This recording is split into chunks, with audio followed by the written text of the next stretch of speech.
Bongga dahil tunay na ang The Alibay, The Teller serye version ng buong katotohanan sa ABS-CBN Kapamilya Channel na pinagbibidahan ng Kim Chiu at Paolo Abilino.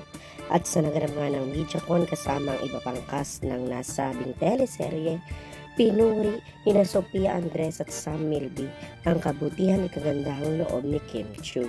Kasama ni Kim sa humarap sa press si Paolo Abilino na kanyang katandem sa nasabing serye. Buong pagmamalaki namang sinabi ni Sofia Andres na halos nahiya na siya kay Kim Chiu dahil nung sila ay nagte-taping ay kahit gaano katagal ang eksena ay pinatili pa rin ni Kim na intayin na matapos ni Sofia Andres ang eksena at naiiyak pa nga si Sofia Andres na sinabing sobrang down to earth ni Kim Chiu at si Kim Chiu ang pinaka down to earth na artistang nakilala niya sa showbiz kahit ito ay big star na. Samantala, sinabi naman ni Sam Milby na namudmod ng pera si Kim Chiu sa mga taga Cebu na malapit sa kanilang pinagsushootingan dahil nahiya daw si Kim at baka nakakaabala na sa kanilang lugar.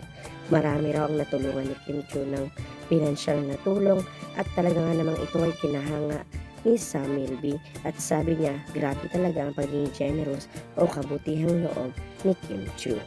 Well, sabi nga ng isa ng mga kanyang tagahanga, Kim Chiu superstar mula noon, walang starlet era pero walang kayabang-yabang sa katawan. Well, excited na kaming mapanood ang The Alibay, The Teller version, ang buong katotohanan dahil syempre phenomenal pa rin ang people superstar Kim and Paolo.